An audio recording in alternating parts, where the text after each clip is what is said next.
Ladies and gentlemen, welcome to Anson and Paul's Big Movie Podcast. I'm Anson Chan. And I'm Paul Morgan. And today, we are reviewing Master and Commander, The Far Side of the World. And Fearless, the Jet Li movie from 2006. Yes, we are doing period pieces. That period being early 2000 movies. No, just kidding. It is...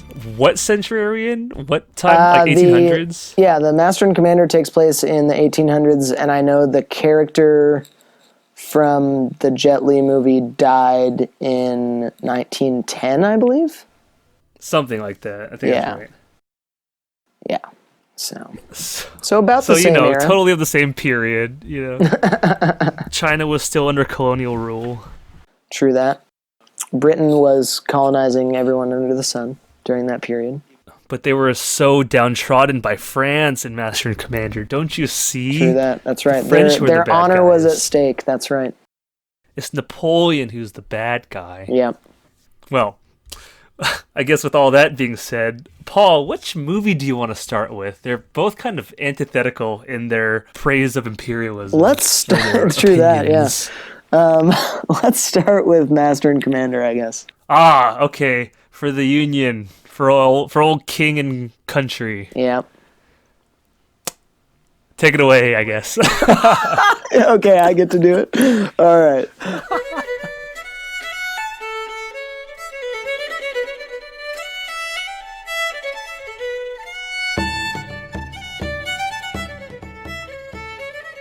So Master and Commander is a movie from 2003, starring, among others, Russell Crowe, Paul Bettany, and James D'Arcy. It is based on a series of, I believe, 20 novels, which span the career of the Russell Crowe character Jack Aubrey in what I believe to be the very early to mid 1800s. I could be wrong about that. That could be way off. But at any rate, the movie kind of combines a bunch of the books into one kind of sort of coherent story that follows Jack Aubrey, played by Russell Crowe, and his crew of men aboard the Surprise, the HMS Surprise, I believe, while they fight the French privateer vessel Acheron. Essentially, the whole movie is just singular encounters between this ship and the Acheron, including, a lot of kind of at-sea time with the members of this ship and this crew. Not really a lot happens other than the ship that is commanded by Russell Crowe pursues the French ship, and they fight a lot. I guess, that's a very boiled down version of it, but I guess the other thing that happens is Paul Bettany's character is kind of a Charles Darwin sort of character. He's a naturalist, and he wants to go to the Galapagos Islands and find shit, I guess. I don't know. It's like, those are kind of the only things really about this movie, I have to say. I love this movie to death, but that was all I could think of when I thought of the plot. Tell me what you love about this movie. What do I love about this movie? I take it by that we're breaking the formula. Well, yeah. I'm taking it by that tone, though, that you don't like this movie. I don't feel the same. You don't feel the same, or you don't like it? I'll save that for what I didn't like about the movie. Which is the whole movie. Okay, cool. This movie is about... I'm going to fucking butcher this movie. I'm so sorry. I like this movie because it is about the kind of... it's about the virtue of friendship. It's about the virtue of stick-to-itiveness. It's about the virtue of ingenuity, and it is about the virtue and the effect of lore on people who practice professions related to that lore, I guess. I like the cinematography. I like the shot choice a lot. I like the character of Jack Aubrey. I think he is kind of an interesting cat. I like the way they present him with things that he has to deal with as a captain that maybe no one else on the ship has to consider, much the way like the boss of a company maybe has concerns that are bigger than the employees sometimes. I like the storyline with the Jonah character a lot. I especially like the way that storyline ended. I like the overcoming of adversity of a lot of the crew, like the kid who gets his arm chopped off and the doctor who gets shot. I like the way they, spoiler alert, this movie's been out for 15 years now. I like the way they defeat the French at the end. And I like the fact that, at the very end, by the way, we didn't defeat the French. I just think it's an interesting movie. This book series spanned, I think, like 11 years or something like that. And they condensed 20 completed novels into less than 2-hour movie that feels very complete, very fully realized, and doesn't really, hit you over the head with any of the old kind of imperialist talking points. Dogma? Yeah, dogma, I guess. Yeah, that would be probably right. I also just think it's important to make movies about things that are not necessarily super interesting. Like, I don't think I'm giving anything about this movie away, but like, there are 3, maybe 4 crucial battles in this movie, and I just looked, it's actually slightly over 2 hours. There are 3, maybe 4 crucial battles in this movie. The rest of the movie is literally dudes on a big-ass ship sailing the big-ass ship and problem solving in the age of very little technology and playing politics and all that stuff. I don't think those are interesting things in and of themselves, but I think this movie made them interesting to me. It's like that movie Tinker Tailor Soldier Spy, where if you watch that movie and you have no interest in what's happening, it's the fucking most boring movie of all time. But once you kind of gain an appreciation for the politics at play and the, kind of spy tropes they're subverting, you watch the movie again, and you're like, oh, this is a really cool movie. I like this. So that's about it for me. What did you like about this movie, if anything, now that I have an impression of your impression of this movie? Well, first off, I can hear your mic, like the wire you're tinkering with. Oh, I think it might be just batting slightly against the desk. I apologize. Okay, that's it. I'll try and move a little bit less. When you hear the when you talk, I can't edit that out. Gotcha. And that's gonna be a problem. I'll try and be a little bit more still. Sorry. It's okay. So what worked for me? I too like the cinematography, where the boat is its own little microcosm. The days, you kind of feel, you have a sense of the weather and the pounding sea waves on the grizzled faces of the British Navy, on like the sailors and stuff. Like, that was cool. Watching them going up the riggings and stuff. In the very beginning, you get a very full feeling of like what life is like on deck. Yeah. And like, also, can I say one other thing? Watching them recover from several potentially crippling failures, a big deal for me. Like losing the main mast, losing crew members that were, important, like the drought they go through, all of those bad things that you think like, man, if I didn't have an iPhone, I would never get through that.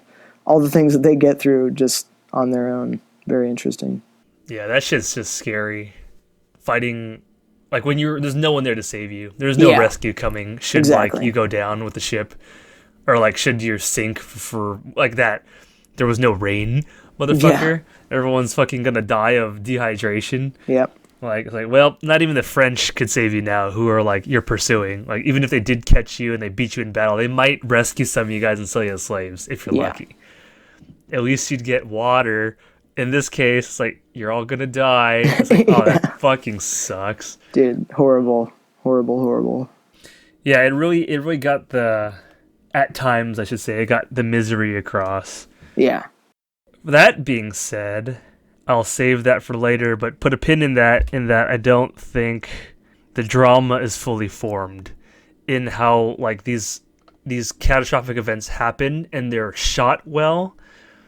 The dialogue, story, and interpersonal connections and degradations of, like, the crew's morale and, like, their suspicions and stupid shit like that doesn't feel natural with the level of devastation that they're the way it's shot, the boom, big cannon fight, they lose. Oh my god, everyone's fucking dying and is maimed and horribly crippled. Yeah. Okay, patch them up. Huh? Oh my god, we're all gonna drown, and everyone's like, oh, mumble, I think so-and-so is the cause. Oh, just gonna kill myself. Resolved. It's like, what? The energy wasn't matching the catastrophe, if you will. So you think it should have been more severe of reactions from people, or it should have been less severe? Not that it should have been more severe. It didn't feel believable. Both of these movies kind of feel like an opera. Or like a play, in that they're not very grounded. Yeah. Like, the events themselves that are transpiring are grounded in reality.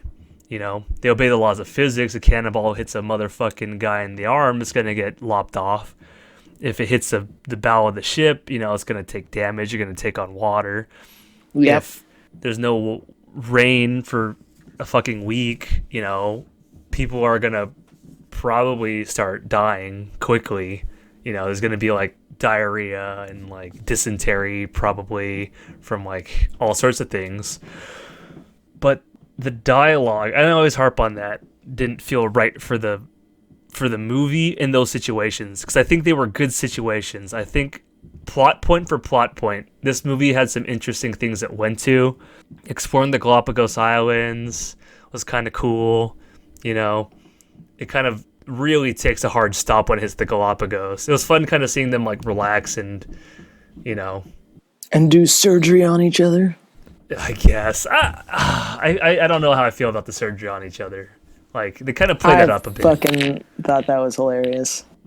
Him pulling his own bullet out. Yeah, that was fucking hilarious. No, give me a mirror. And I'm like, they're trying to make him out to be some sort of badass. But apparently that has happened in the past, just so you know. Hey, man, I believe it. I believe anything is possible. But, especially that. But, like, to what you were saying about, like, life on the ship, it really stops being life on the ship when it starts focusing a shit ton on the Doctor and Russell Crowe, and their whole, like, back and forth just feels really fucking underbaked. And maybe because you said, I didn't know this before, it was a 20 novel series. I just looked it up. I looked it up after I said that to confirm that I was right, and I was. 20 novels. It is very hard to boil down all the intricacies of, like, the wordplay and the atmosphere and mood you get from reading all of those pages, and the way they would talk to each other and kind of interact, and the kind of, like, their morale and feelings towards one another, how that's shifting. Yeah. 20 novels worth versus 2 hours. That's tough, motherfucker. Well, the idea was that it was supposed to spawn more movies, but it didn't. Like, they were going to combine the novels in other ways to make more stories. It just didn't do as well as they wanted. See, this shit needed to exist at a time of Netflix. When they have dude, they could make a series of these that would be incredible. And that could have totally been doable. Yeah.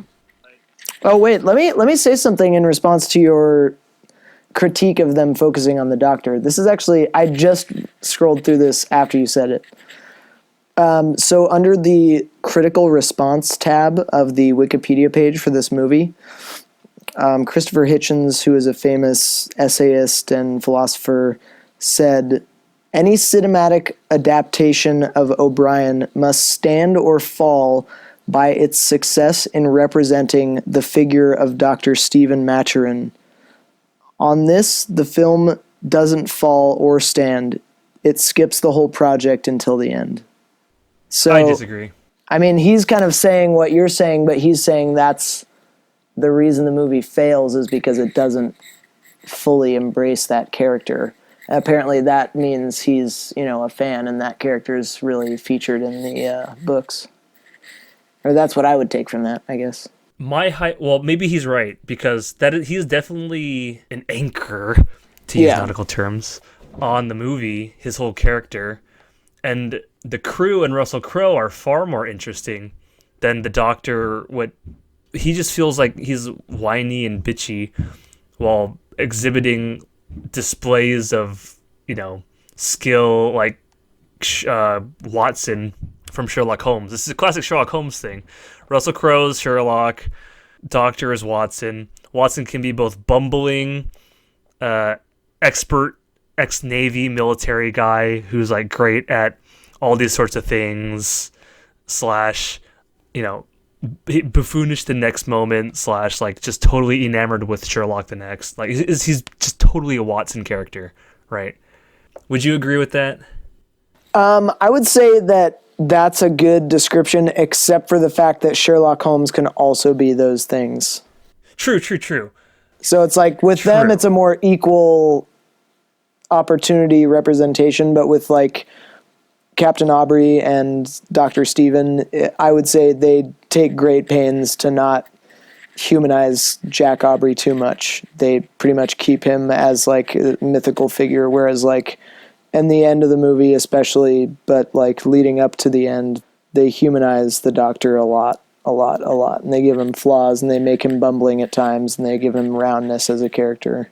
I don't know if it's roundness. I find he's cartoony in his dimension of just always bitchy, but when they need to remind the audience of why we should like him, he does something cool, right? Like pulls out his own bullet, or like is nice to the little boy, or sees the frigate or the warship, the man of war, go by and like has to report it, and like is self-sacrificial in that way that he's sacrificing his interests of the Galapagos and discovery for the larger purpose of finding this ship that, A, could kill them, but also B, we need to kill them. It's like, if we let this go and it kills, it's totally my fault. I gotta do it. I don't know.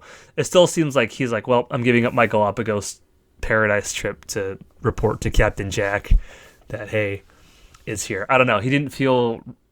You say he's round? He didn't feel round to me at all. I felt like he was. He felt very clunky to me. I couldn't resist. This is what happens. This is what happens every fucking time. Other things I liked. I think Russell Crowe's performance was good. I liked the crew's interactions until they have to start listening to the old guy who got his like part of his skull removed and replaced with like a metal plate.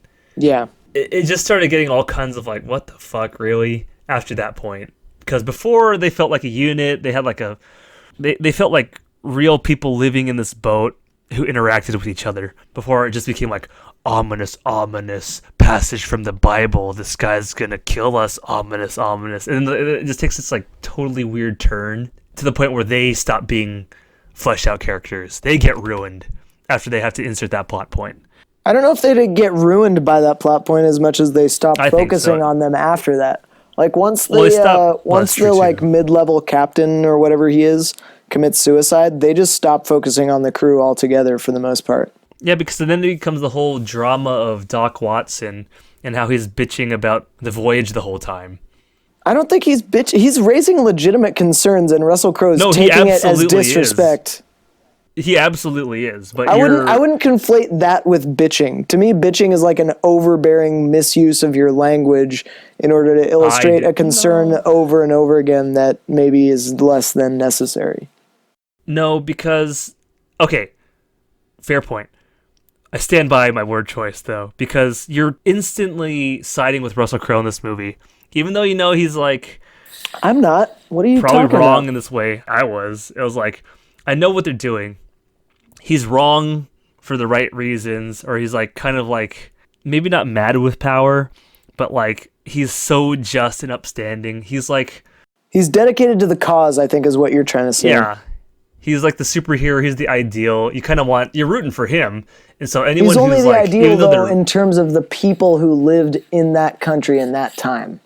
Like, he's ideal for the lore. He's not actually ideal.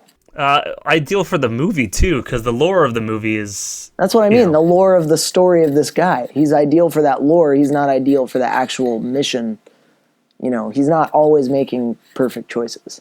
I know what you're saying. Yeah, what I'm saying is this movie paints his ignorance more plainly than I think a novel that glorified a character like this would do. Absolutely. There. I can 100% agree with that. Yeah. Yes. I could see the ideas. I think they might have been delivered a little bit poorly. Like, I would have liked to have seen maybe a little bit more vulnerability or humanness or human characteristics, qualities, flaws of Russell Crowe. The only flaw he had was that he cared too much about his job, right? Yeah. He thought he could do it. And ultimately, in the end, it pays off. So it's like, ta-da. And also the mood and the atmosphere of the movie is also building you up to, like, know you're rooting for him. You know you're not going to hit the fucking wall. This truck that's going 60 mile an hour is not going to hit a brick wall. Yeah.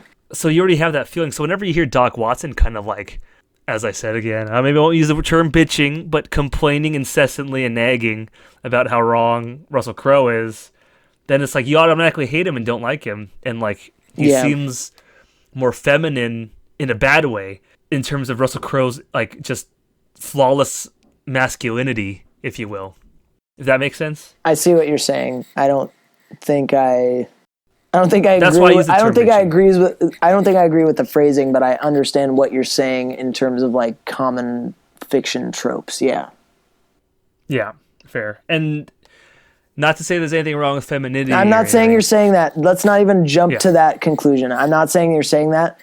I'm saying I feel like I understand what you're saying based on the way you put it. Okay.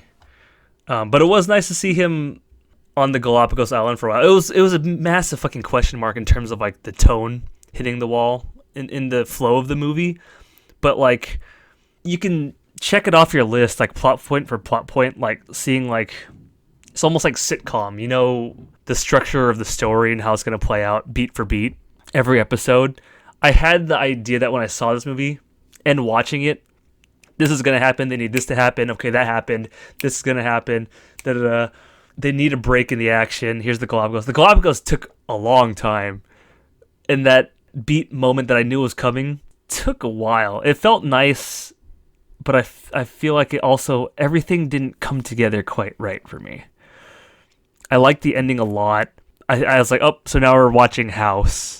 You know, House MD. This random fucking thing someone says is going to inspire me to have the magic cure for the disease that no test could have thought because someone offered me a Reese's peanut butter cup. That's of course, hilarious. it's a peanut allergy. Like, something like that. And I was like, okay, so we're watching House. And it was House at the fucking end, but like with a little bit more gravitas. It was an acceptable movie. It had great cinematics, but the story and the predictability and the lack of human characters, not to say they weren't human, I mean, you know, they're cartoony to me. Yeah. Is what really dragged it down for me. That's also going to be what didn't work for me, I should say, because I couldn't resist. Was there anything that didn't work for you in this movie? I'm trying to think. I didn't write anything down because by the time I was done writing all the stuff I liked, I was kind of emotionally done with the movie. Oh. I guess I can say one thing concretely, and that is, though I really do love the shit out of this movie, it seems like every time I have watched it, it has felt like it is longer than the last time. Yeah. Like, I still like the content, but, like, it feels more and more every time I watch it like it drags. And I think I usually watch it, like, every couple years because it's one of my dad's favorite movies, and so we'll watch it together or something. But the last couple times I've watched it, it's felt extremely long-winded. And I still like the movie a lot, but I don't know how I would fix that if I had an option to, but don't know. That's probably the only thing I could really concretely say that I think about every time. What about you? I basically said all of the things that didn't work for me. I would agree with you in terms of the runtime. I would like to do this. What I think could have made it better. In the beginning, I said like if this was a 20 novel thing, if it existed in the Netflix age, it could have had a little bit more melancholic, brooding atmosphere, Yeah. as is very popular today in TV, and that would have done marvels for it, I think. Yeah. Because it feels a little too jolly for its content, right? It reeks of the 90s feel-good kind of stuff. This would have been great as a mini-movie episodic series that really beat you down and made you kind of like the characters, with their misery, or you'd feel the triumph much more having known their hardships and toil instead of it being like, sugar-coated, as I feel like this movie kind of portrays it as. So I really get the sense that it has that underlying with all the events that happen. But that's how I think it would be improved a lot if A, miniseries, B, change of tone. Those two things I think would help it a lot. I think casting-wise was fine. I think the mini captain, the baby captain, whatever he is, I wasn't a big fan of him and his interactions. I think his acting was a little stale or a little weak. The captain who kills himself, the little guy. Oh yeah. The little second in whatever Noah. his name is, I don't know what he is. Noah. Well, that's what they call him. Not a huge fan. The weird brooding omens of the guy who had like his skull plate removed feel a little just awkwardly inserted for the sake of the movie. I know it needs to happen, but had that been stretched over with a little bit more subtlety, like just a quiet murmur or a whisper, they like pan straight to him and just give him a soapbox to talk on his, like, in the middle of the movie numerous times, just to like say his suspicions or his Bible quote and tell everyone why this guy is like bad luck and is but then again, like that was the time in which these books take place, which is like 1800 to 1820 or something like that, is like a fucking stupidly religious time. Like religious idiocy I'm okay is with like that. Yeah, it just seems like that's just the religious idiocy of the day. No, I'm totally okay with that. I don't like that they fucking put the camera right on him to let him talk to you, basically the people around him, but basically to you for 3 minutes about his like divination. Oh yeah, like that could have been handled much better in a miniseries. So that needs to be given a little bit more thought. But those are my dislikes about the movie. Runtime, I feel like, is fair though. I feel like it needs to have a long amount of time for what it's trying to talk about or what it's trying to portray. True that. I agree. Would you recommend this movie, Paul? I would. I mean, like I said, I would probably only recommend it to people who really, are down to go through a film for the long haul, like are in for a slog. Like if I had any friends who I knew liked Tinker Tailor Soldier Spy, I would tell them to watch this movie. But I don't think I've ever recommended it to anyone. Only just kind of brought it up in passing, and yeah, I would probably recommend it. What about you? I had been curious about this movie for a long time. I was a big Russell Crowe fan after The Gladiator, but never got around to watching it. Master and Commander. Must say I mean, like, I know that sounds really harsh because I know this is a movie you like a lot, but the childhood Anson who saw The Gladiator thought that Master and Commander was going to be The Gladiator in the Sea, which it... Oh, man, come on, dude. It wasn't really that. Yeah, no, nobody expected it to be that. I honestly had that expectation coming into this movie. Thinking it was going to be The Gladiator of the Sea. What? And I finally going to get a chance to see Russell Crowe fuck up somebody, probably like the Battle of Trafalgar. I had no idea what the fucking context was. And I was like, yeah, here we go. He's going to fucking... He doesn't even win in the end. That's the best part of the movie. Yeah. The best part of the movie is the fact that he thinks he won and he fucking didn't. Wait, but he can still go stop him. He can, but we'll never know what the result is going to be because they never made another movie. Those It's fuckers. like the day they almost caught Captain Jack Sparrow, you know? Yeah. It ended on like a Pirates of the Caribbean note. The ending is meant to provoke a sequel. I'm so mad that there's not a sequel because the ending was literally like, hey, let's do this thing that we don't have enough time to cover for the rest of the movie. Oh, man. Like, let's go on more adventures. Nope.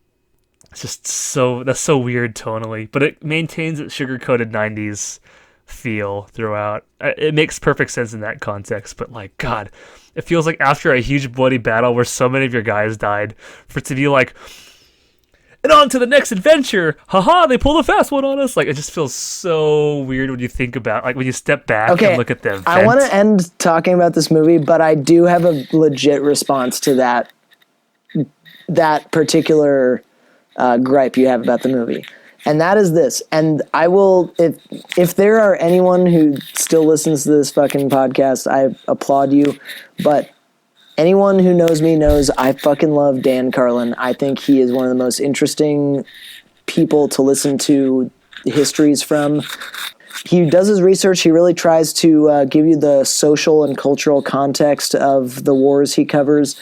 And one of the things that he talks about a lot is the fact that up until just before the Spanish-American War, so just before the 1900s, war and battle and dying for your country and shit like that was a lot fucking different than it is now. Like, we literally can't fathom how willing some people were to die just for the glory of like their countrymen type stuff in things like this. And I feel like because of stuff like that,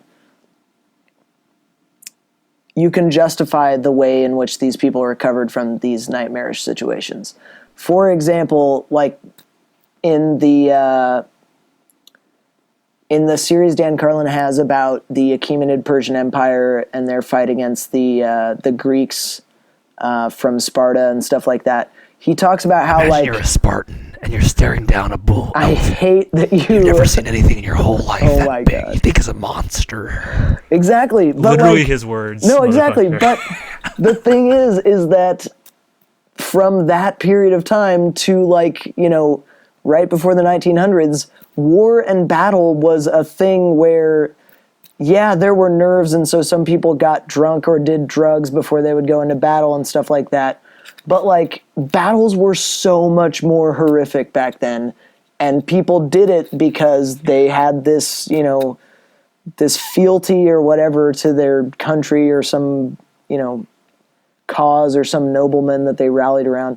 I feel like the way they recovered in this movie from those tragedies, and especially from the mast breaking and them losing that one junior officer, those sorts of quick recoveries I don't think are unexpected in that time, because it's not quite the era of, you know, semi-automatic rifle fire and cannonades that are approaching the modern strength. Dude, that's totally mythologized. I don't think it is. I feel like there might have been, you know, that might have been behind the stereotype that people who live at sea or who work at sea are drunkards. Is like, you get drunk because you got to go into battle and see some horrific shit, but it's all for, you know, queen and country, so who gives a shit what happens? It's a great adventure, you know, fuck it. It's, you know, and I mean, that mentality survived into World War I. Like, the British Expeditionary Force, as a lot of people know, like, famously just mowed over most of the armies they came in contact with for the first year of the war, because they were of the mind that war is an adventure, and as long as you're good at your job, if you lose a couple friends, that's sad, obviously, but the victory and the adventure is more the point. I really feel like this is showcasing an attitude like that. I don't know about that. You're talking about a colonial mindset where when they're going up against people with no guns or no machine guns. No, not the British Expeditionary Force in World War One. Well, prior to that, they'd only been fighting other colonial power or other like third world countries, and the occasional skirmish with like a European power that would not last very long. Not the British per se, but wars then didn't escalate to full on, catastrophic levels. So they were a little bit more like They were jaded. you win the duel. Yeah, and they had experienced a disproportionate amount of victory before going into World War I. But I think what I'm saying is, like, I feel like the quick recovery of the crew members, or the perceived quick recovery on your part, I think that's only something you've really mentioned, has to do with that attitude of, like, yeah, war and battle and conquering and duty are this big adventure to participate in. And, if personal tragedies happen along the way, yeah, more than those, of course, but, I think you're buying into the myth. I don't think... I don't know. No, we will never know. I don't know either, but when Russell Crowe, like, the big fucking fight happens, after the smoke is cleared and he's, like, walking around, he pulls out, like, a fucking chunk of wood, like a little, like, dime-sized piece of wood from his arm, and I'm like, motherfucker, he's dead. He's got tetanus. Give him 6 months. I'm like, God, he's gonna get a blood infection. Motherfucker's dead. All those dudes who got blasted in the cannon fight, like, down below, motherfuckers swimming in their blood and piss, they're dead. Those fuckers aren't going to survive the night. Yeah, you're going to amputate some limbs. So when that kid's arm gets chopped off, I'm like, he's lucky. He's lucky he just gets to lose his arm. Yeah. These guys got cuts and scrapes. They're dead. They are fucking dead. Or like, that's why the crew of the ship is like 130 men when it only takes like 40 to 50 to power it, because they know they're going to lose people in battles. What happened to all the sick people on this ship? Like, they fucking died.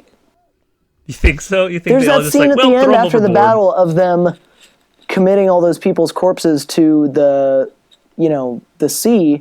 They But that's a did one that and done after fight. every battle. But that's a one and done fight, not like while they're wounded and like moaning in misery. That like, is God, that is to please help suggest. me! I think Like, that is to suggest that they had to do that on a regular basis, and they only just showed it to us when it was a big ceremonious event. That's what I think. I think you're trying to be too.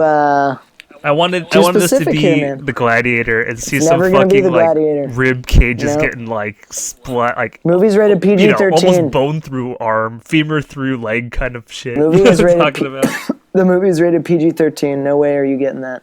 What was the Gladiator rated? R. Hard R. First There scene you of the go. movie, they toss a severed head into the Roman army's line. First scene of the movie, man. severed head into the Roman army's line. Okay, this makes so much more sense now. Childhood Anson is coming to grips with the fact that this was meant for a childhood Anson, even though he was too young to have seen Gladiator, and probably would have been equally as disappointed then to not see Russell Crowe fuck up some bitches with his might, his power. Anyway, I guess that's Master and Commander for you, everybody. Everyone, go book a Disney cruise. Go take some adventure on the sea. Go to Alaska. I don't know. Go on a cruise, everyone. Yeah. Go see what it's like. I mean, I would say that Salt water crash upon your face. I would say that the cruise experience is actually very wonderful, and people should do that. But not in order to reenact this movie, because that would be dangerous and irresponsible. Imagine you're staring down a 20-inch gun. Iron. Hard balls of iron. Blasting down at you. You gotta Interval's gonna take remember, off if your you're head. doing a Dan Carlin impression, you have to say the word again. Is that what he does? That's how he pronounces again. Again and again. I can only get the vocal portion. I don't got his manner man. of speech down. Brutal, beautiful narration. Can't get enough of that Dan Carlin. Well, for my money, I'm a big fan of Howard Cosell. And for our next flick, we are watching Fearless. I think you should a describe Chinese this one. movie. Huh? You should describe this one, because there's no way I'm going to get it right. I would love to. It's a Chinese movie starring Jet Li, filmed in 2006. Just 3 years after Master and Commander. This movie takes a completely different view of imperialism and the glory and heroics of Her Majesty's army, where in fact this is through the eyes of the conquered, the Chinese people. I'm gonna stop, but I could do that all day. I fucking love talking like Howard Cosell. Fearless is about the master kung fu artist Ho Yan-jia, a hero in his own right, a lightning rod for patriotism and pride in the Chinese experience and the remembrance of the era of humiliation, which we've talked about as like a real Chinese tactic of propaganda to remind Chinese not to be super mad at the Communist Party because they had it way worse when the imperial people were around. Anyway, young Ho Yan-jia is interested in only kung fu and being the best in Tianjin, his town. Province. Thank you. Province. Forgive me, I am not familiar with Chinese geography as I once was. Sporting a beautiful score of both classic Chinese and Western instruments, more harmoniously blended than the picture depicts when Europe met the East in China. Ho Yan-jia becomes the champion of Tianjin, but through his arrogance, pride, and pursuit of glory, makes a horrible mistake and kind of destroys his life and the people around him through his arrogance. He takes a vacation to a remote hillside village when really he kind of goes crazy. Yeah, he goes crazy and wanders and rambles around and kind of like almost dies. Gets rescued. Yeah, almost dies and gets rescued by like some non-Han ethnic Chinese who, you know, rest in peace, modern day non-Han Chinese. Right. And is taken in and gets kind of taught the whole Eastern way of like taking in the energy of the world, relax, like every knot can be untangled, you know, like or all these like little Confucian kind of not quite Confucian, but you know, like Qigong type stuff. Yeah, Buddhist fairy tale-ish kind of things happen in like the everyday lives of these people. Yeah. Where when the blind lady Moon is washing his hair, saying like, if you don't wash your hair every day, it'll get knotted. But don't worry, every knot can be untangled. It's like, oh, that's some Eastern shit. Yeah. Or like when you plant the plants too close together, they can't grow. And she has the intuition without her sight to be able to fix his shitty job. He was just too competitive. Yeah. Mm-hmm. He didn't stop to take in the breeze and feel happy about like the cool air on him when he's like everyone else is sweating and they're working, but they can stop to feel the breeze and how nice it feels. Yeah. The whole plants have to have space to live together thing as like a message about like how people should live and how imperialism sucks because they kind of came over and kicked their ass, right? Yeah. All these little Eastern tidbits. We go back. Ho Yan-jia's fighting for the pride of China. He wants to go see his family after a long time. Well, he doesn't have family. There you go. That's what I was trying to stop saying. But yeah, he's his family is no longer with him, so he's going to go pay his respects. And while he's back, he sees that times have changed in Tianjin. The Indian, British Corps are marching around, pushing people around. The French and the Americans are just bullying everybody. The word of God is getting preached, which is like shocking in the way it's panned to, right? Yeah. Because if you're thinking about this in terms of the Communist Party lines, you're thinking like, oh, fuck no. What is that preacher doing here? So he has to go and kick some white American and white European ass, and especially Japanese ass. Yeah, right. Yeah. So that's the story of Ho Yan-jia and how he kind of brought the nation together to unify them under like, we're not the sick men of the East. We can do it, and we can, you know, we have great people too. We should not be ashamed of who we are, kind of thing. And also, Jet Li does a lot of kung fu at the end. Which is tight. Yeah, no, this was really good. Paul, what worked for you in Fearless? All right, so busting out my notes here. I too really liked the kind of the whole the whole movie long. There are people who are saying like wise sort of Confucian and or Buddhist and or like Taoist sort of stuff. Like I forgot his name, but the character who's like his friend who does all of the books for him. Yeah, that guy when Nong Jinsen. Yeah, when he's first telling Yanja, like, hey, you need to pay all your bills and shit, and your disciples are using up too much of the money that we make from dues and all that shit. When he's saying all that, he said something like, just because these guys drink with you, they're not your friends, and just because people sign up and pay you a monthly fee doesn't mean they're your disciples. And he goes, no, that's what it means. And he goes, no, friends should be sincere and disciples should be loyal. I don't want your money, but I'm trying to, better your life here. And he doesn't see it. Yep. And then like when he goes to the village and, they're telling him all that wise ass shit, like, the knots and the planting the plants farther apart and, all that stuff. And he kind of turns his life around, so to speak. I really liked all that. My favorite part of this movie is a plot point, so I'm going to save that for last. I like that they built him as a flawed person, like an extremely flawed person. Mm-hmm.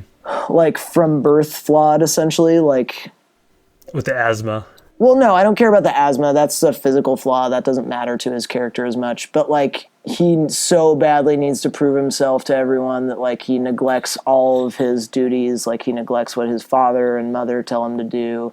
He neglects his studies. He only cares about fighting, and he's a shithead about it. And then when he gets older, he's the same exact way, except, oh, surprise, surprise, because he has access to it, he's also a raging alcoholic. So it's like, the flaws they give him as a person are really great, I thought. He's kind of like the embodiment of toxic masculinity. Yeah, I would agree. He's very much the embodiment of that. He's proving his masculinity through the way he fights, through the amount he can drink. Yeah. All sorts of things. Yeah. So this is my favorite thing about the movie. I guess I'll say before I get to this, obviously the fights are fucking cool. I don't need to say that. So my favorite part of the movie is the conflict that develops with Master Chin. Now, Master Chin is the self-proclaimed champion of Tianjin, the province in which Yanja lives. Master Chin and Yanja kind of poke at each other a lot. And by the time they actually end up fighting, which we don't need to go into why they fight, that kind of is hidden from you until after the fight's over. When the fight is about to start, Yanja's in a precarious position where he's starting to realize that if he doesn't start accounting for his behaviors, he might start getting in trouble pretty soon. But then, because of the fact that he thinks he has a reasonable reason to fight Master Chin, he basically, I think he understands that if he fights Master Chin and wins, all of his problems go away. Or all of his problems could potentially go away. The reason I say that is because if their fight is fair and on an even keel, which it's not because he's drunk and the other guy's been partying too, if he wins and keeps his, athletic club, he basically doubles his income. He probably gets Master Chin's disciples to be on his side, probably could pay off all of his debts in that time, and thus have a thriving wushu club. I got a different read from that. Well, I think my read is valid regardless of how you read the situation, because I think that is objectively true of the scenario. Like, if he kills Master Chin and then doesn't realize the error of his ways and doesn't leave town and stays in his dojo and kind of like doubles down on his I beat this guy type of rhetoric, he could potentially have the best, fighting center in the town and pretty easily keep up something like the amount of costs he's been incurring by virtue of his new disciples and stuff like that.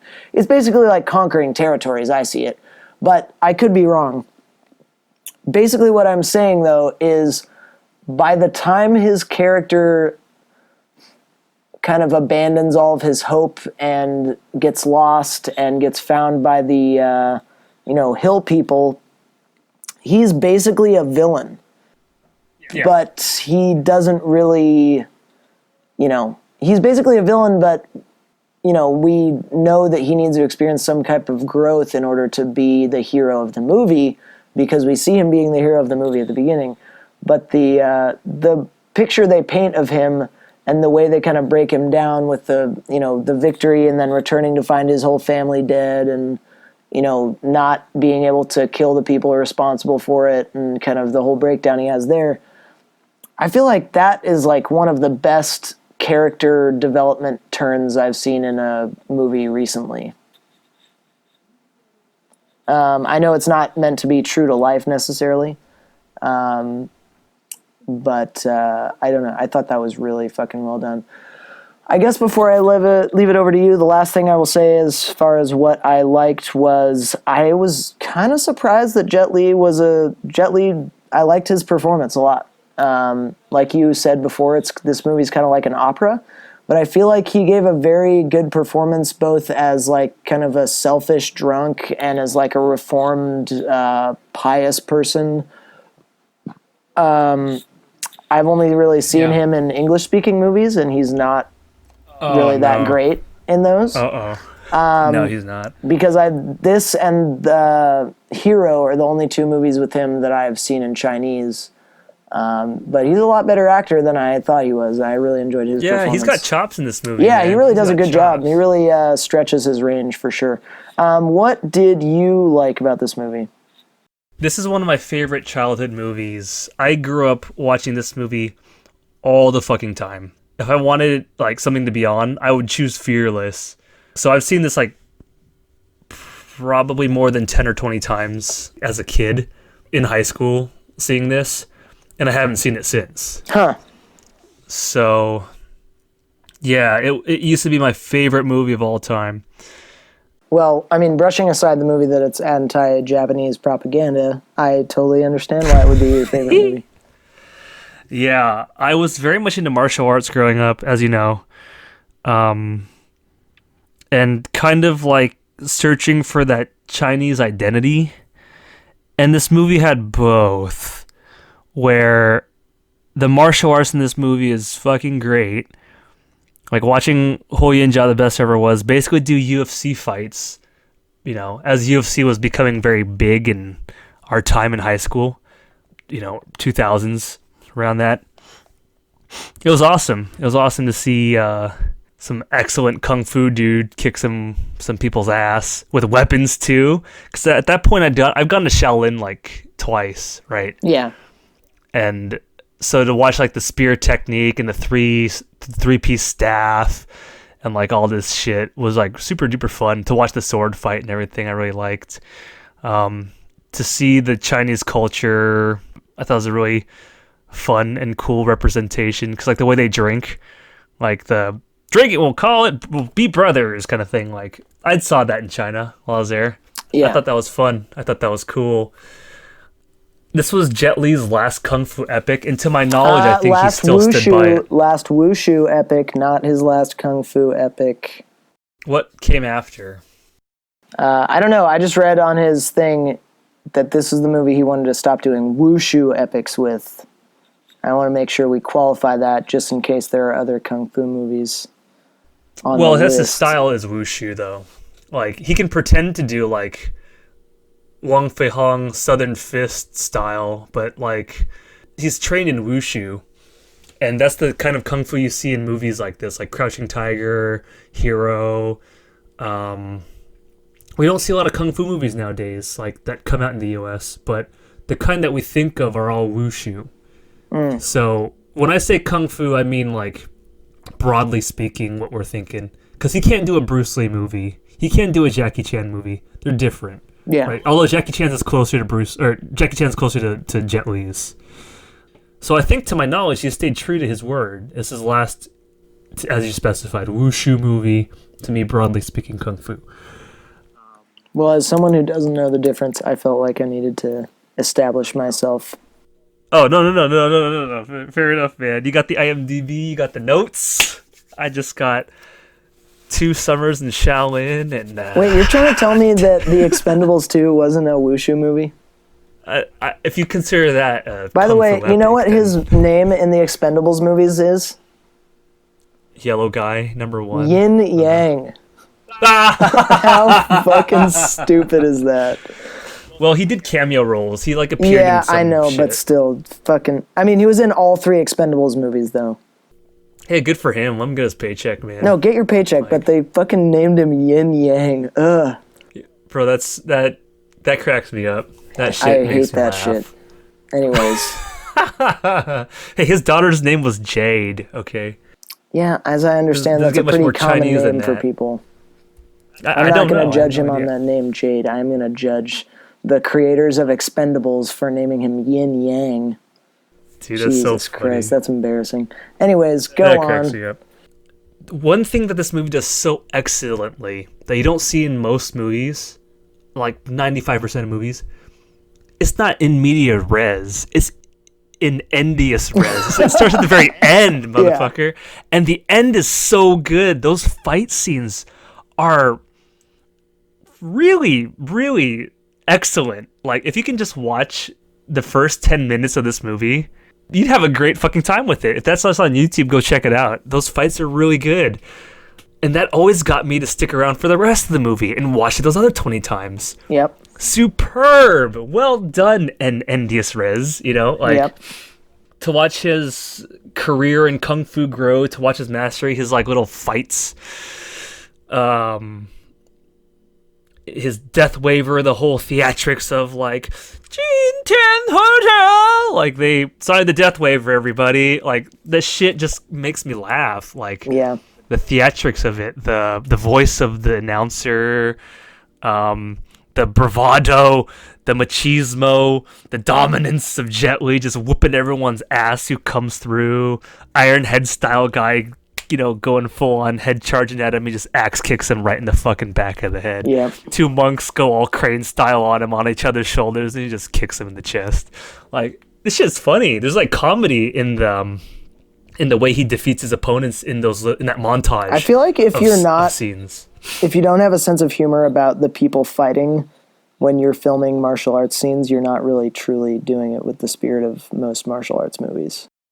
Well, it recognizes the ridiculousness in some of the fighting styles of Kung Fu. Yeah. Because if this exists in a UFC era, and a Chinese mentality, which was we are the dominant, we are the best in town, motherfucker. Everyone pays tribute to the fucking sun god, or the god of the, whatever religious so-and-so he had, some divination, right?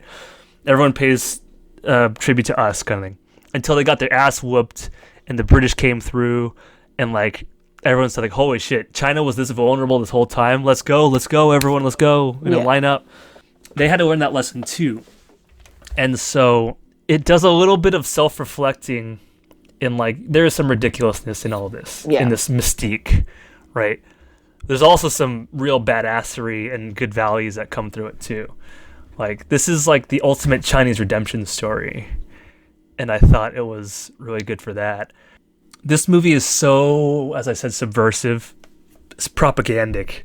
If you're not bleeding red at the end of this movie, if you're not proud of Ho Yin-ja's accomplishments and China rising up from the rubble kind of feeling after this movie, you weren't watching it right, or your heart's not beating inside, because this movie does that so excellently.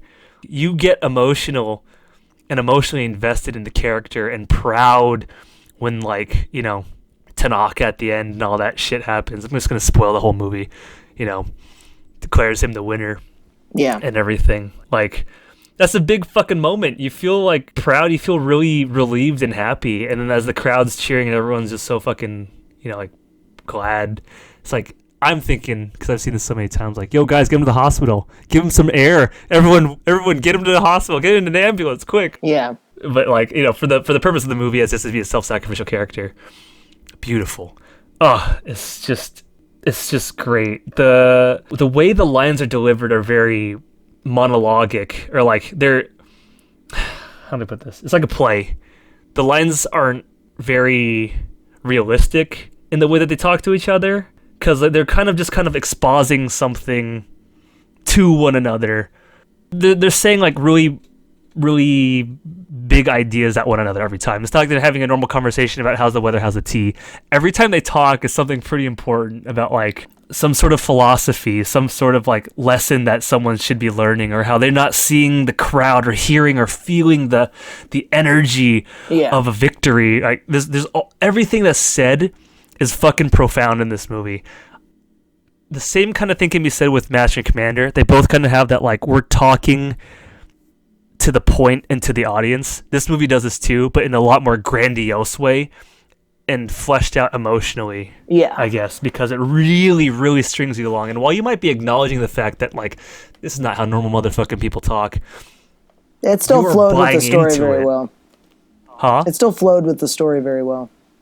Absolutely. Like, you're buying into it the whole time, too. Mm-hmm. At least for me. I think the sets are great, fantastic. The fucking fight in the big tea house, the dinner scene. Oh, that was insane. Oh, my God. That was incredible. Like, to watch the damage, the destruction, the Kung Fu movie has such an amazing drama in it. Like, in a big fight that can go on way too long, you know? The energy and investment you get in a really good fight scene, like, I forget, like, how good it is to watch a really good fight scene.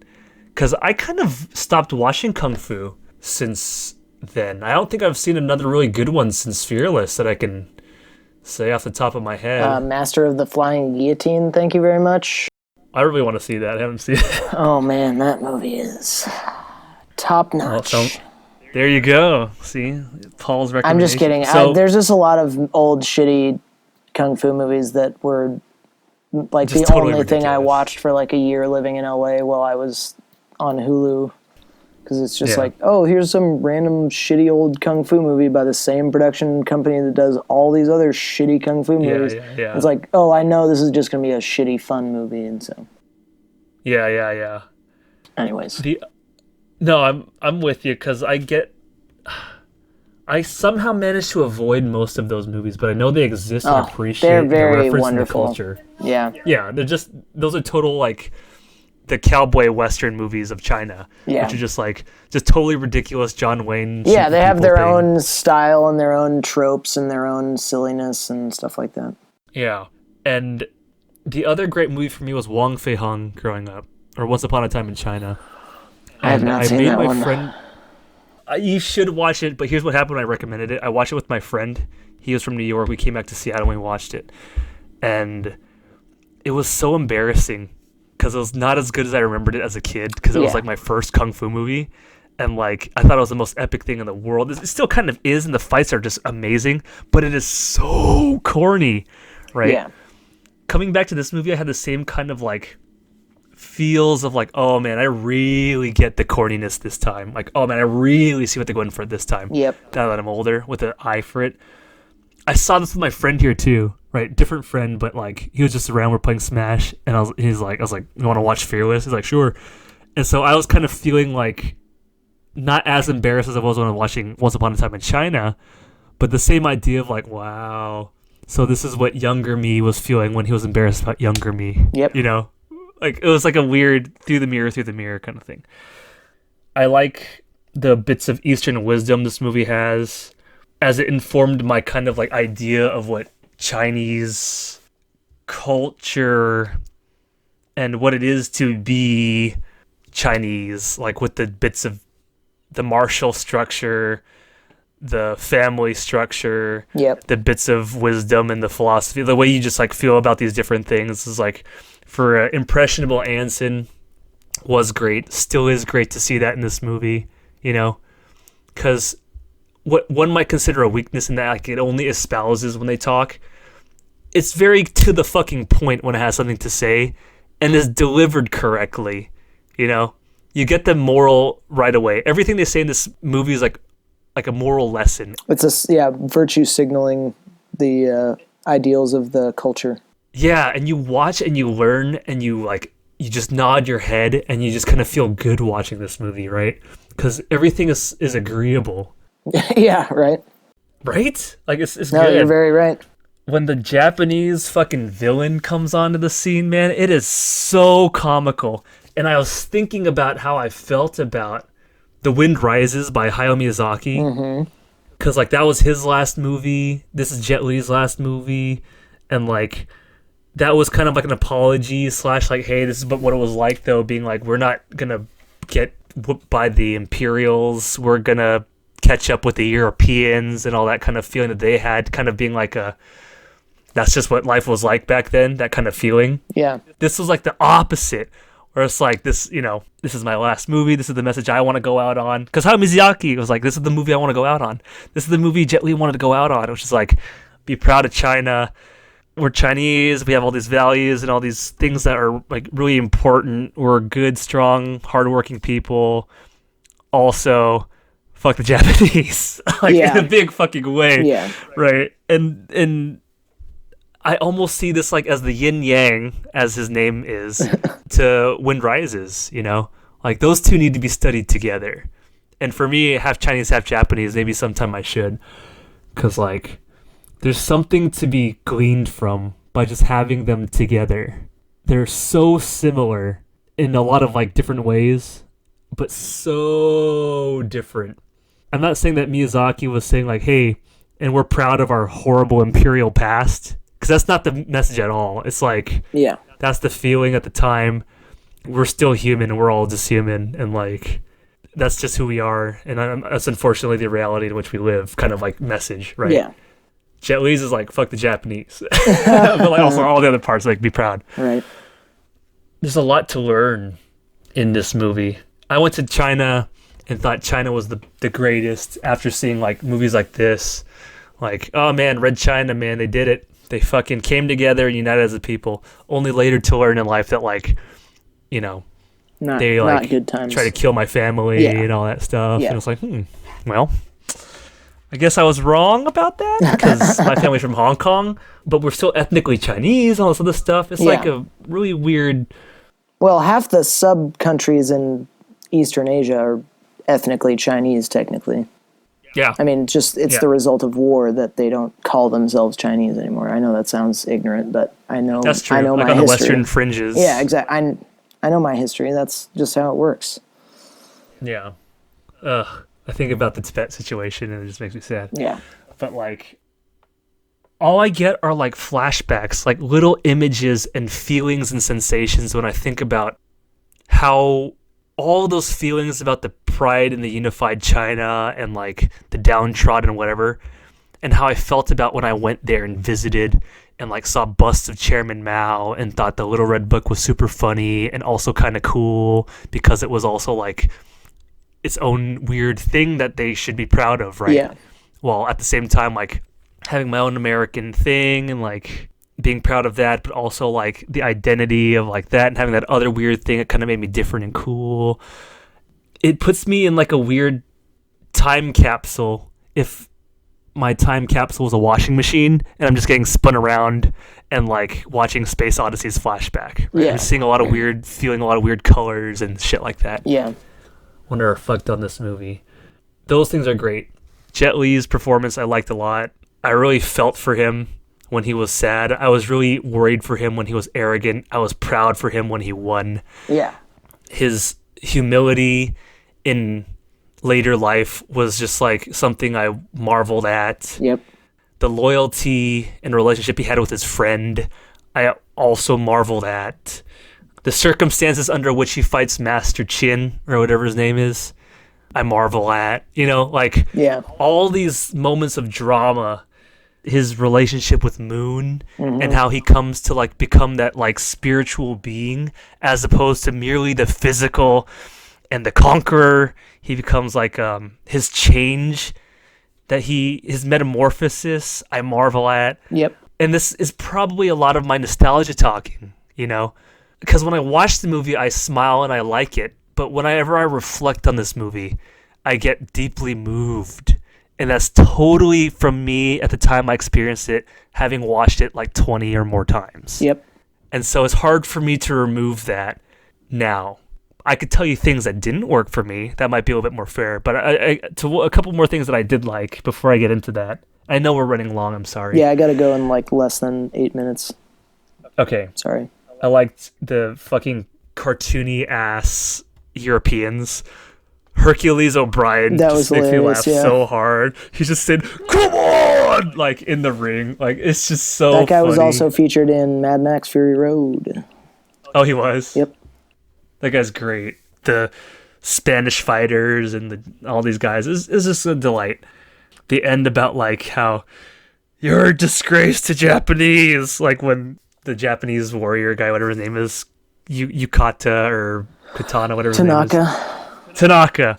Like, when I was a kid, I remembered that a lot. And I was like, yeah, Japanese should be honorable. But then, like, not fully realizing the war history that I was totally referencing. Yep. And I was like, wow. So it's leaving the door open for there to be like, there's a few good ones, but for the most part, they're all this bad.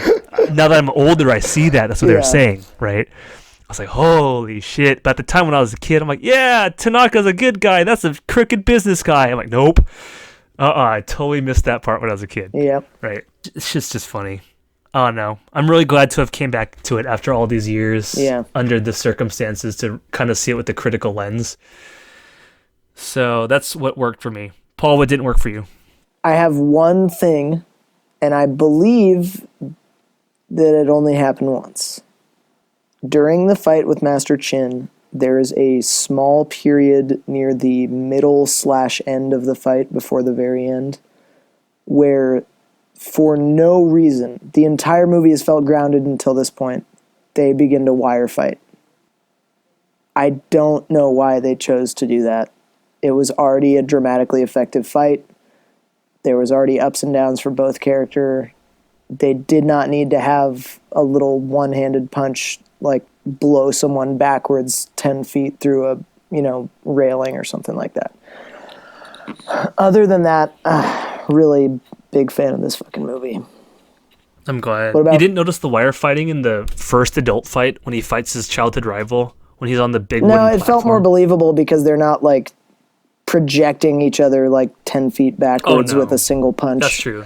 But they'll get up back on the stage with like crazy physics defying. Yeah, definitely. But I mean, it just feels more grounded than the this movie is very grounded in the way of its combat. Yeah. But what about you? What didn't work for you, if there was anything? The cutting is fucking atrocious. In the fights, the fighting movie cutting itself, was bad, yeah. Movie was fine. Fighting cuts were bad. The movie, there are no bad cuts. Yeah. The fights are infuriating. Even as sometimes. a kid, I noticed it. It bothered me. Yeah. And now that I'm older and I'm picky about that shit, it really bothers me.